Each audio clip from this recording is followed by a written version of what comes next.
under 148A within bracket small b will have to be issued. Then a hearing would take place.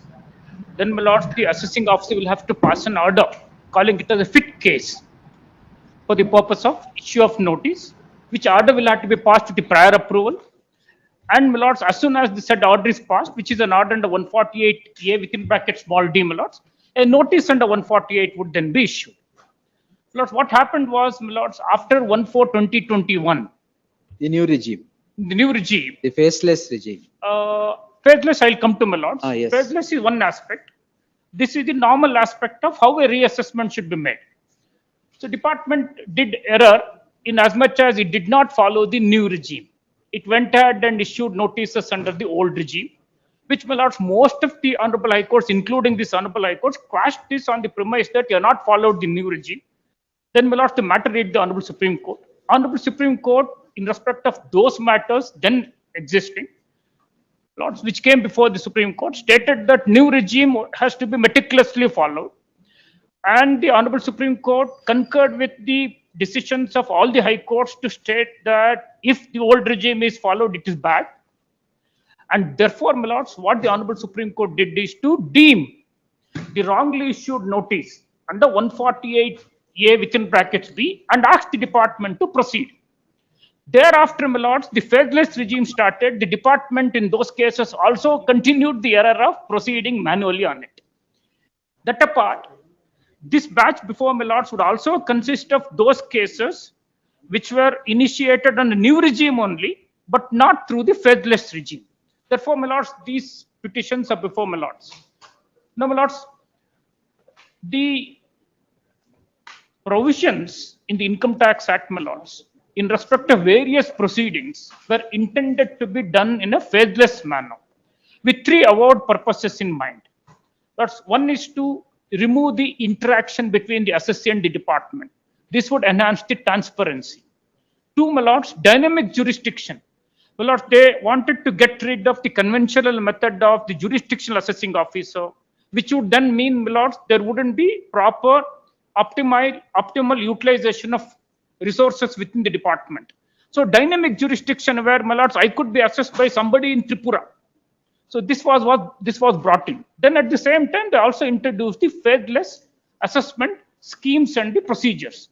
What they did in this regard, my lords, most importantly, three important provisions will have to be taken note of, my lords. One is section 130 of the Income Tax Act.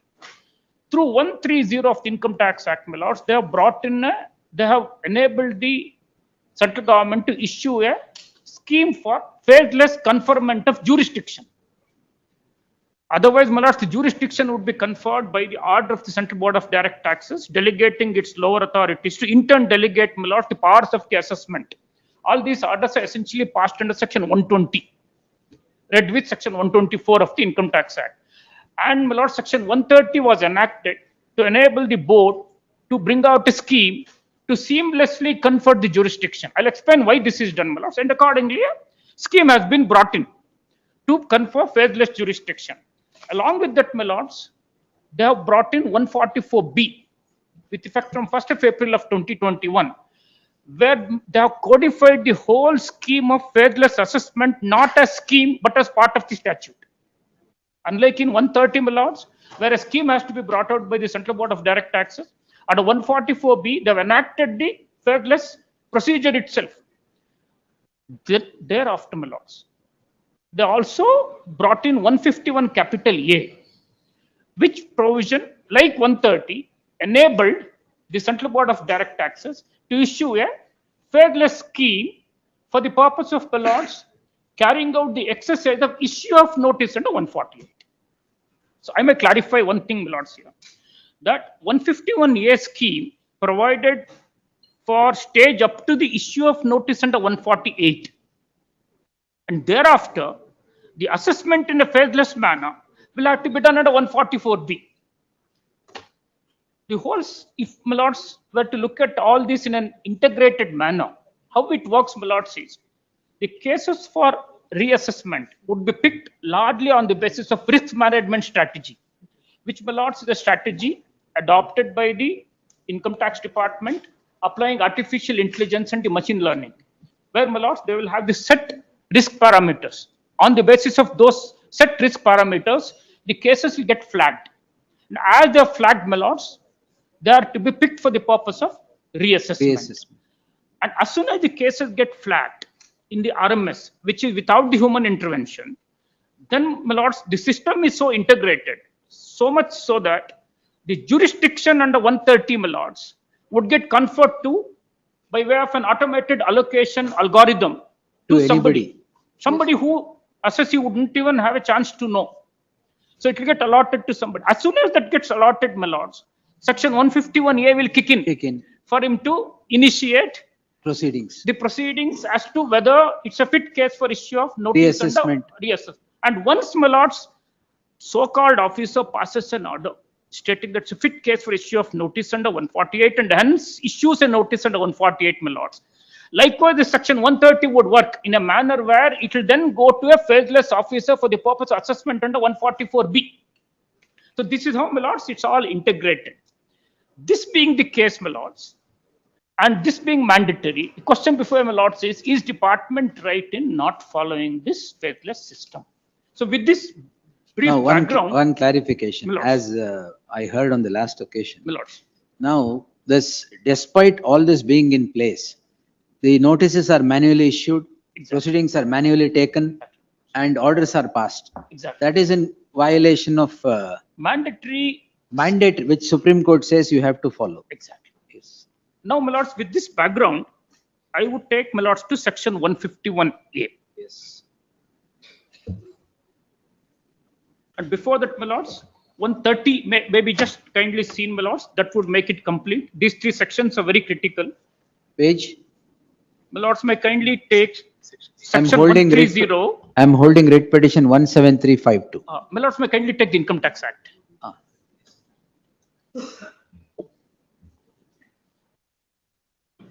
150. This section, my lords, Ah, at page 1.924, 1.924. Yes, sir. my lords will find section 130 on the left-hand side, Yes, I am there. faithless jurisdiction of income tax authority. Yes.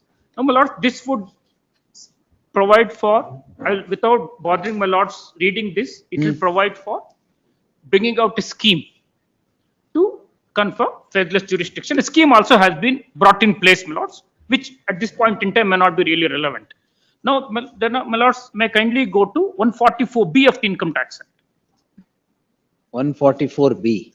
capital B, my lords. Yes. My lords will find in page 1.1004 on the left-hand side. 1.1004. Yes, my lords, on the left-hand side. Yes.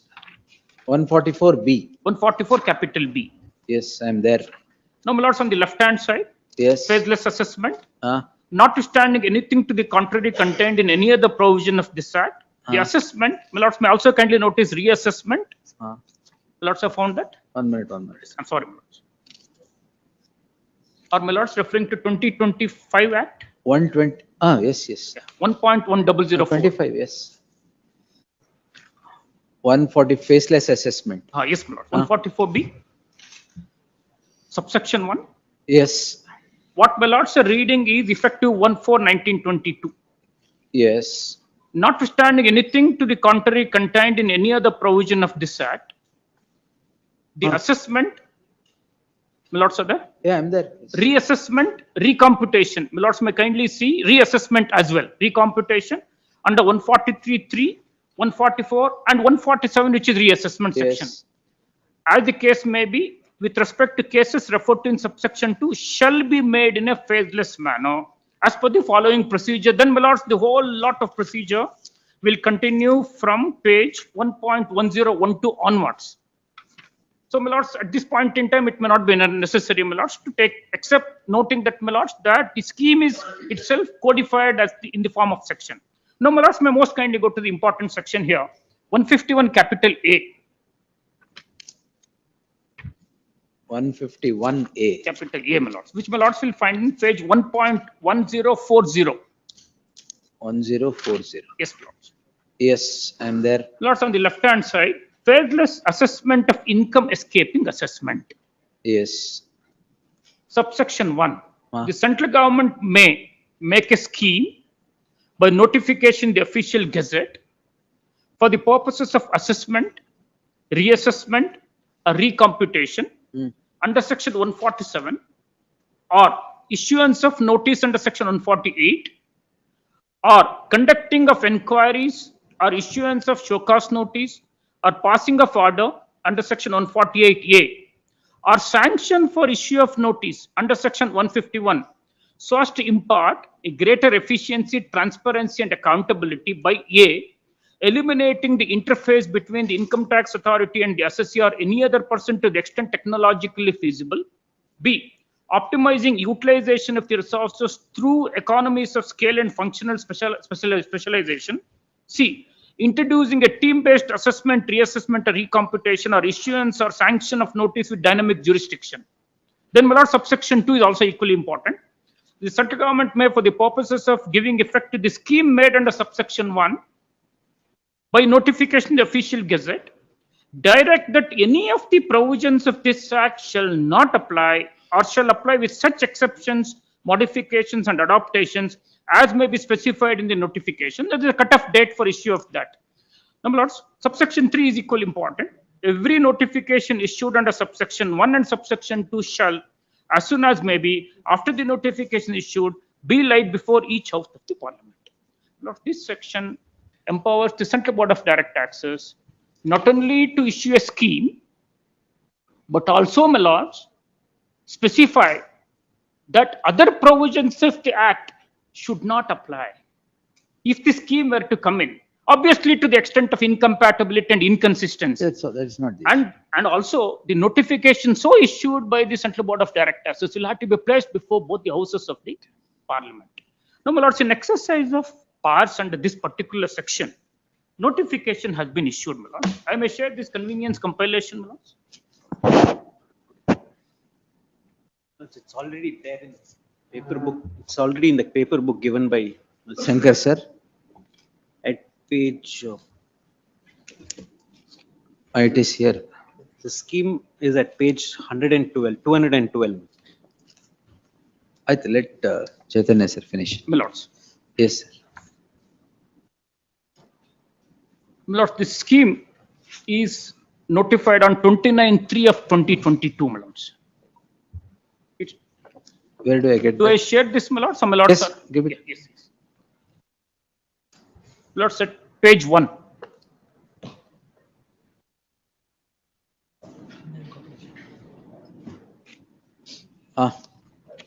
May I read this, my lords? Yes. In exercise of powers conferred by subsections 1 and 2 of 151 capital A. My lords, may kindly take a pause here. Yes. This is issued not only in exercise of powers under subsection 1, it's also issued in exercise of powers under subsection 2, which enable the board to notify those sections which should not apply or should apply with such exceptions, modifications, and adaptations. Therefore, my lords, this would, to that extent, override those repugnant provisions of the Income Tax Act. Then, my lords, the central government hereby makes the following scheme, namely, this scheme may be called as e-assessment of income escaping assessment scheme 2022. It shall come into force with effect from the date of its publication in the official gazette. Then, my lords, definitions. Clause B may kindly be seen, my lords. Section 2(1)B, automated allocation, means an algorithm for randomized allocation of cases by using suitable technological tools, including artificial intelligence and machine learning, with a view to optimize the use of resources. That is how, my lords, the cases will get allocated. Then, my lords, the words and expressions used herein but not defined, but defined in the act shall have the meaning respectively assigned to them in the Income Tax Act. Scope of the scheme, this is important, my lords. For the purposes of this scheme, there are two limbs there. A, assessment, reassessment, or recomputation under section 147 of the Act. B, issuance of notice under section 148 of the Act shall be through automated allocation in accordance with the RMS formulated by the board as referred to in section 148 of the Act for issuance of notice, comma, and in a phaseless manner to the extent provided in section 144B of the Act with reference to making assessment or reassessment of total income or loss of the assessee. Lords, there are two limbs, as my lords have seen in this notification. One, my lords, is assessment, reassessment, recomputation under section 147. Two, my lords, issuance of notice under section 148 of the Act. My lords, my first humble submission is, this notification is dated 29th of March of 2022. Whereas from 1st of April of 2022, the assessment, reassessment and recomputation under section 147 has to be made under 144 capital B, which will start with a notwithstanding clause, non-obstante clause. Therefore, my lords, the scope of this notification may kindly be confined only to the second limb of it, that is issuance of notice under section 148 of the Act. Yes, my lords. Yes. My lords, section 147, which gives, my lords, room for doing reassessment, is subject to provisions of 148 to 152, which will inter alia include 151A as well, 148 as well. Therefore, my lords, the whole of reassessment as is coming in section 147 is subject to those sections as is stated in section 147 Inclusive of 151A. up to which includes inter alia 151 capital A. Now 151 capital A, my lords have found that the board is enabled to bring a scheme. The board has brought a scheme. The board has brought a scheme whereby, my lords, it says issuance of notice under section 148 shall be through automated allocation in accordance with RMS formulated by the board as referred to in section 148 for the issuance of notice, comma, and in a phaseless manner. Therefore, my lords, it has to be necessarily by way of automated allocation, and it has to be necessarily by way of phaseless manner. My lords, the parliament has used the word shall, the board has used the word shall here, my lords, which essentially indicates that there is no choice left to the revenue. Mandatory. It's mandatory, my lords. The Honorable Constitution Bench in Anjum Kasawala, my lords, in 252 ITR 1 has held that shall necessarily indicates the mandatory nature of it. Therefore, our first humble submission, my lords, is when the procedure is laid down none other than by the board which is at the helm of the affairs, it is in